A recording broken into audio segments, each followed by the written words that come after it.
pédocriminalité, c'est encore un des grands tabous de la presse officielle. On en parle en quatrième colonne, dans des petits entrefilets, on n'en fait pas la une, c'est compliqué, c'est un sujet dont il ne faut pas parler, sans doute trop choquant pour les populations. Alors on en parle quand c'est l'affaire d'Outreau, on va dire, ah oui, regardez quand même, parce qu'on peut parler de ces gens-là qui n'ont pas de pouvoir en disant c'est dingue, c'est honteux. Outreau, c'est un réseau minuscule, local, mais c'est scandaleux ce qui s'y est passé, avec en plus tout l'enfer de la procédure où Dupond-Moretti était à la manœuvre.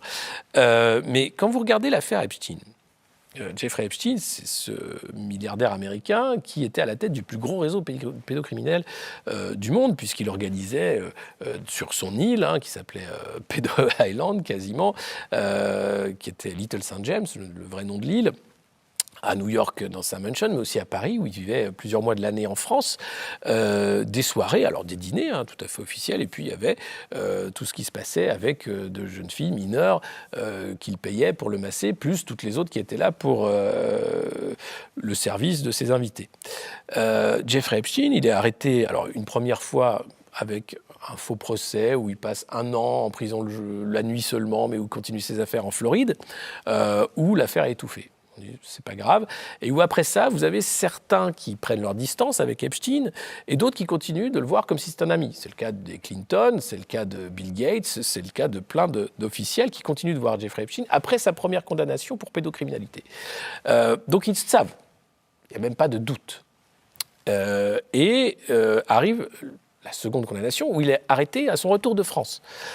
Et là, il est mis en prison et on commence à comprendre l'ampleur de ce qui s'est passé, l'ampleur politique également, avec le profil des invités. Vous avez Ehud Barak, un ancien Premier ministre israélien, vous avez Clinton, un ancien président des États-Unis, vous avez Bill Gates, j'en parlais, mais vous avez aussi tout ce qu'il a pu placer d'argent au MIT et dans différentes écoles pour passer pour le bon Jeffrey Epstein, qui était un défenseur des arts et de la culture. Et qu'est-ce qui se passe ? Il se suicide en prison un soir où les caméras ne marchent pas, où les gardes n'ont pas fait de ronde et où il était seul dans sa cellule. Alors que c'était un des détenus les plus surveillés des États-Unis pour ce qu'il avait fait. On n'en parle plus. Très bien, mais ça continue. Parce qu'il y a Ghislaine Maxwell, qui était son amie, qui organisait le recrutement des jeunes filles, qui participait aussi.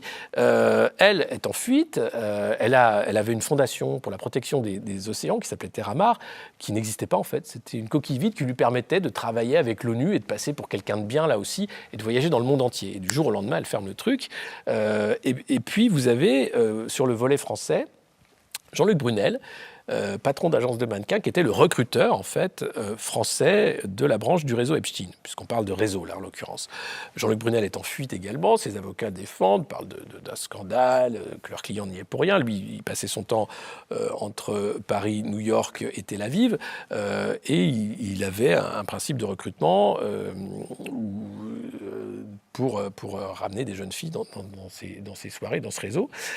Il est arrêté, il va en prison. Il se suicide en prison. Mais dis donc. Et la seule qui n'est pas suicidée en prison, c'est Ghislaine Maxwell. Elle a parlé, elle a payé pour ne pas être suicidée sans doute, et surtout pour ne pas avoir à dire publiquement qui étaient les clients de ce réseau. Mais vous croyez qu'aujourd'hui, la presse enquête H24 sur qui sont les clients de ce réseau, qui sont eux en liberté, qui ont profité des largesses de Jeffrey Epstein, qui ont payé pour profiter de ce réseau pédocriminel, qui savent très bien. Enfin, il y avait le Little Black Book où tous les noms étaient listés. Alors, ce n'était pas seulement des noms de clients, c'était tous les gens que Jeffrey Epstein voulait connaître ou connaissait. Donc, c'est beaucoup plus large. Mais il y a certains noms qui font écho à d'autres affaires. Et en France, il y avait des noms. Il y a des noms en France, il y a des noms. Vous avez beaucoup de noms de la noblesse, beaucoup de sociétés de chasse, et vous avez un patron de chaîne d'hôtels de luxe qui avait fait un anniversaire. Enfin, c'est documenté. Donc, on peut recouper ces informations. C'est pas très compliqué. Vous savez qui étaient les amis de Jeffrey Epstein. Jack Lang a avoué avoir dîné avec Jeffrey Epstein et avoir même bénéficié d'un don de 15 000 € pour un film sur sa carrière. Enfin bref, donc les liens étaient là, profonds. Et Jack Lang, c'est pas la première fois qu'il apparaît dans une affaire proche de réseaux pédocriminels, puisqu'il y avait l'affaire du Coral, qui est là encore un réseau qui a existé. Donc les réseaux existent. Il ne faut pas se voiler la face. Il ne faut pas croire que c'est des loups solitaires. Il y en a, évidemment, mais vous avez une organisation. Zandvoort, qui a été un des plus gros réseaux démantelés en Europe, où c'était aux Pays-Bas, où vous aviez un lieu de distribution de matériel pédopornographique et de films, c'est le cas. En France, vous avez l'affaire Abello, incroyable. Abello, personne n'en parle non plus. Le mec est photographe, il a une boîte qui s'appelle Photobest. Tous les clients de Photobest, vous avez tous les partis politiques quasiment, les boîtes de conseil, que des grosses boîtes du CAC 40. Sa boutique est miteuse au fond du 20e arrondissement. Et le mec allait tous les ans en Indonésie ou en Malaisie pour faire ses films, payer les gamins des rues, et personne n'avait inquiété. Il se fait arrêter il y a de ça 2 ans, là encore, suicide en prison. Disons, les prisons sont vraiment pas très sûres. Ouais, quand même. Et c'est des gens qui ont des trucs à dire.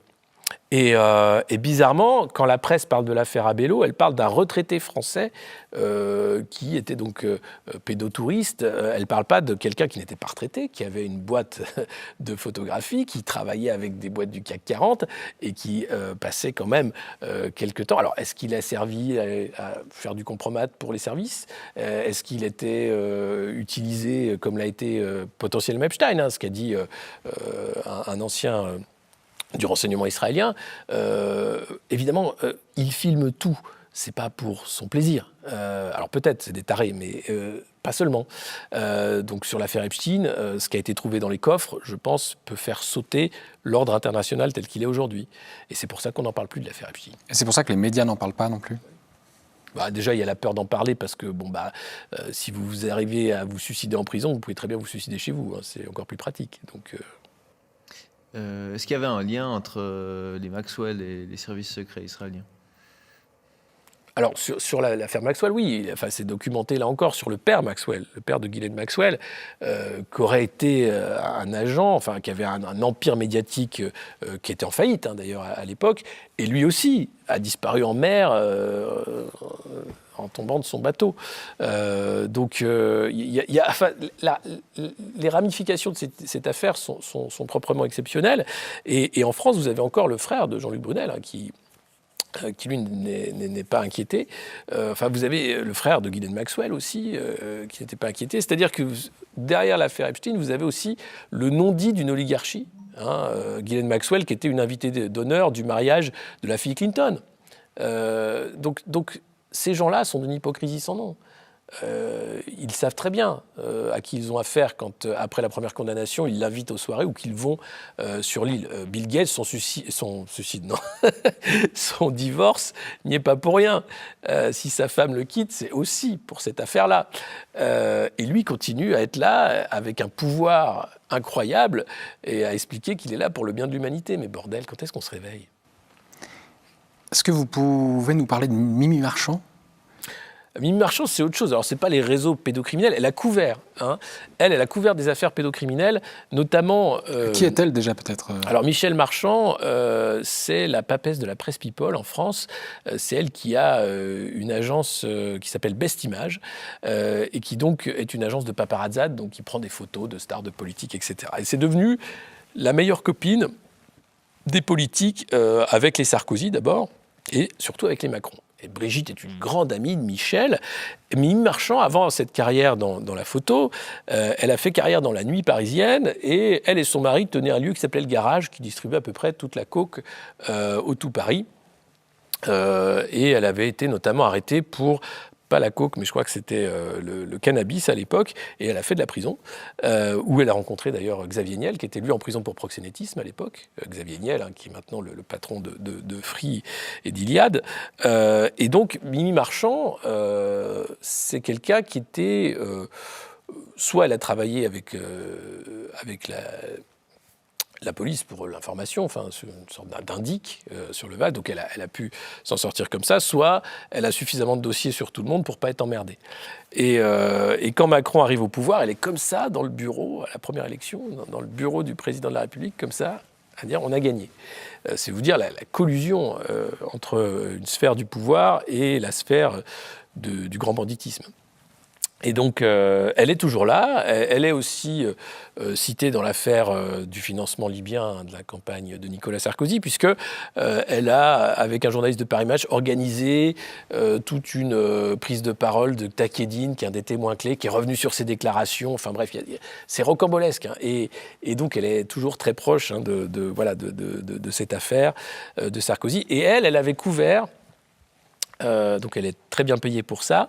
Elle avait fait étouffer une affaire de pédocriminalité d'un des fils d'un des grands de criminalité qui concernait Jérémy Ladret de la Cherrière, qui est le fils de Marc Ladret de la Cherrière, qui est propriétaire de Fimalac, qui a financé la campagne de Fillon, qui est proche de tous les pouvoirs.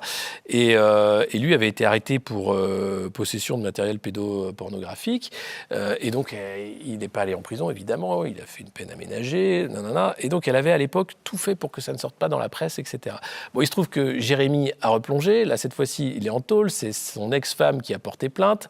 Le mec est un grand malade.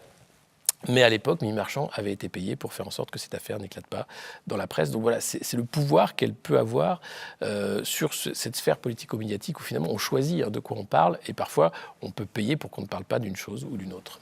Comment vous expliquez que finalement ce sont ces gens-là qui arrivent au pouvoir ? Comment vous expliquez que des personnalités avec ce genre de problèmes finalement psychiques, on peut dire, ou de maladies puissent arriver à des postes de responsabilité ?